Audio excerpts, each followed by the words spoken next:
Attends, il y en a une qui est tombée. Oh, Brooklyn Nine-Nine. Oui. Tu l'as tapé Oui, tout oui, de oui. suite. Tu vas bien. Bah, c'est trop cool parce que voilà, Brooklyn Nine-Nine, allons-y. C'est une série on va vous pitcher parce qu'il faut le faire, parce qu'on a pioché, mais je pense que vous devez déjà toutes et tous la connaître. Je vais la pitcher comme si vous la connaissiez pas, parce que c'est une série quand même très très populaire. Elle a commencé en 2013 sur la Fox pendant 5 saisons. C'est une série qui n'était pas beaucoup regardée, mais qui était très très appréciée par la critique. Je crois qu'elle avait gagné le Golden Globe de la meilleure série avant même que sa première saison soit terminée. La Fox renouvelait cette série, déjà parce qu'elle était un peu regardée quand même, et surtout parce que les critiques, ça fait aussi du bien pour un network. Mais au bout de 5 saisons, ils ont dit stop, on arrête, et il y a eu un cri de rage des fans qui adorent cette série, et la série a été reprise par NBC, donc elle va reprendre sur NBC cette année pour une 6e saison, et on en est très content. Brooklyn Nine-Nine est donc une sitcom qui a été créée par Michael Schur, c'est lui qui avait fait Parks and Recreation notamment, qui avait bossé sur The Office aussi. C'est pas vraiment un faux documentaire Brooklyn Nine-Nine, mais il y a une ambiance un peu caméra-épaule, pas des plans fixes et tout ça, il n'y a pas des face cam où les acteurs, comme dans Parks and Rec, parlent comme une interview. Brooklyn Nine-Nine, c'est une comédie qui se passe dans une brigade de la police de New York, dans le quartier, un des quartiers de Brooklyn. Et on va suivre la vie de cette brigade qui est composée de plusieurs personnages très hauts en couleur et très très sympathiques, qui sont tous plus drôles les uns les unes que les autres. Il faut présenter chaque personnage, le héros notamment, qui est joué par Andy Samberg, qui a commencé notamment au SNL. Personnellement, j'aime beaucoup. Et donc, il joue le personnage principal qui est un peu un homme enfant, un peu bêta, mais très attachant. C'est vraiment un mec cool, il vit pour son boulot, il est très ambitieux, c'est un peu une tête brûlée, donc il fonce dans le tas. Il aime ses amis, il a des valeurs assez louables. Un mec qu'on aime bien aimer parce qu'il est touchant et il est drôle. Donc vraiment, c'est un super personnage principal. Je dis principal, mais vraiment, c'est plus une série chorale qu'autre chose. On va dire qu'au début, comme c'était un peu le plus connu du casting, il était vraiment mis en avant. Alors il y a aussi le magnifique Terry Crews, qui est un acteur que vous devez connaître de plein de choses. Il joue ici un mec qui s'appelle Terry. J'ai vraiment l'impression que le personnage a été écrit pour lui, parce qu'on dirait un peu Terry Crews en policier. Une espèce de grand monsieur très très sensible qui a 2 petites filles à la maison, et enfin il est vraiment très touchant et très timide et très drôle, et je crois que c'est un peu le chef, donc il a un peu un rôle de un peu plus de grand frère que de papa dans la brigade. Il y a Amy Santiago, qui est un de mes personnages féminins préférés, qui est vraiment, c'est l'Hermione Granger de la brigade. Elle est très très très ambitieuse, elle connaît tout par cœur, elle sait tout bien faire, c'est une excellente policière qui prend son travail très à cœur, qui le fait très bien. Entre elle et Jake, il y a une espèce de rivalité. Voilà, c'est pas trop un spoiler quand je veux dire ça, mais on sent une espèce de tension romantique entre les deux, et on va dire que la rivalité va peu à peu se transformer en quelque chose de plus charnel. Non, on est dans une sitcom, mais pas de plus romantique du moins. Ah oui, il y a bien sûr Rosa, qui est un personnage extraordinaire, qui est joué par une superbe actrice aussi, qui est, comment la décrire, c'est vraiment une flic qui faut pas la faire chier. Rosa Diaz est une flic compétente, faut pas les marcher sur les pieds, elle peut, je pense, vous arracher la tête avec ses dents si jamais vous l'énervez trop. Cette façade de glace, il y a pas un sourire, il y a pas un regard, mais en même temps, en fait, on se trouve c'est un gros nounours en fait, cette fille, et au fond d'elle, elle aime ses amis, elle a des sentiments.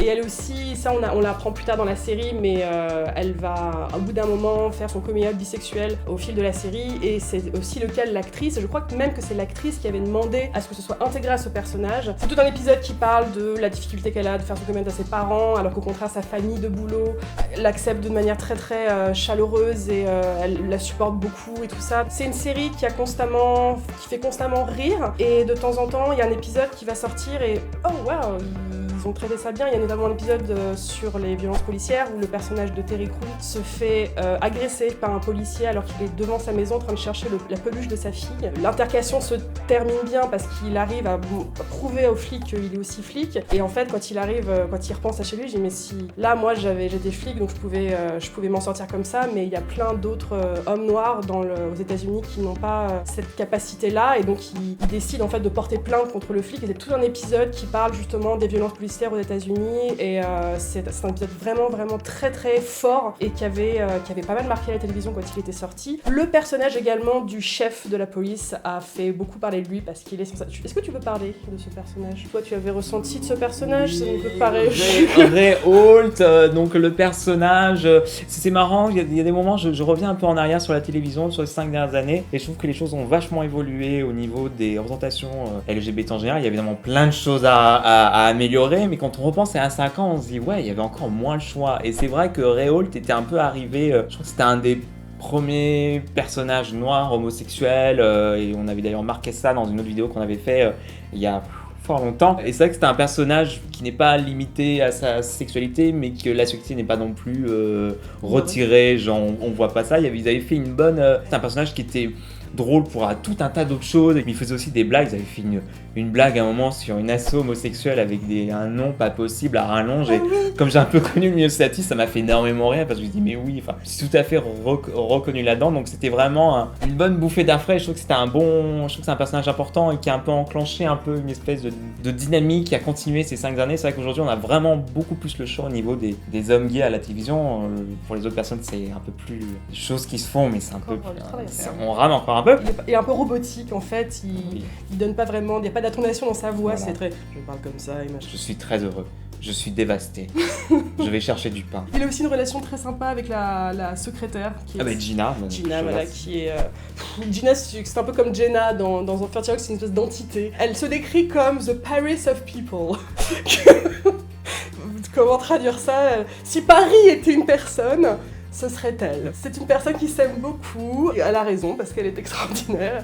Elle pense beaucoup à elle avant de penser aux autres, mais c'est ça qui en fait toute sa grande qualité. Elle parle un peu comme ça tout le temps, elle est toujours sur son portable et elle est toujours là pour avoir la réplique qu'il faut. Il y a aussi Boyle qui est le meilleur ami de Jake, qui est un petit gars qui est un peu gênant, il a toujours des goûts un peu bizarres, vestimentaires ou alimentaires. Il est un peu bizarre. Ils forment en tout cas une amitié très mignonne. C'est un peu des amitiés comparables à Turk et JD dans Scrubs ou Joey et Chandler dans Friends. C'est vraiment Moi j'aime bien voir deux gars potes qui hésitent pas à se faire des gros câlins et à se dire qu'ils s'aiment vraiment, en disant je t'aime et tout ça. Ils ont vraiment une amitié très mignonne et on les aime beaucoup pour ça. Alors je profite de Brooklyn Nine, de ce pitch j'aime beaucoup Brooklyn Nine-Nine, mais c'est une série, je lui reproche quelque chose que je reproche à beaucoup de séries de Michael Schur d'ailleurs, dans Parks and Rec ou dans The Office. C'est une grossophobie très palpable et insupportable. Enfin, c'est carrément ça qui m'avait fait arrêter de regarder Brooklyn Nine-Nine à un moment. Je crois que j'avais recommencé parce qu'elle passait sur Netflix et que c'est vrai que les autres personnages sont très bien, mais elle a quand même cet énorme défaut qui ne peut pas être ignoré, je pense.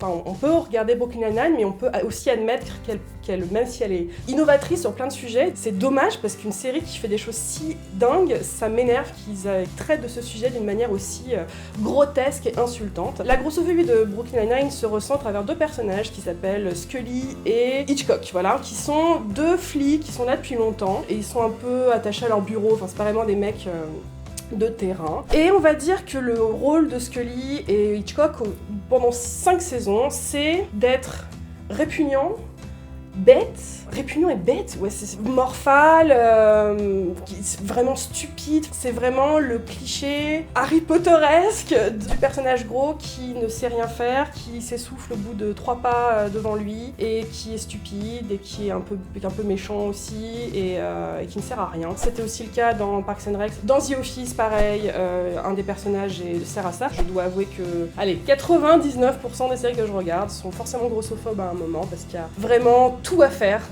dans ce sujet-là sur les séries télé. Ouais, quand je vois ce genre de personnage dans Brooklyn Nine-Nine, ça me fait vraiment mal au cœur et des fois quand je parle de ça, on me dit oui, mais des fois ils servent à quelque chose. Oui, super, c'est vrai que dans un épisode, Hitchcock et Scully servent à autre chose qu'à se faire gueuler dessus et à manger et à être dégoûtant. J'aimerais que ces deux personnages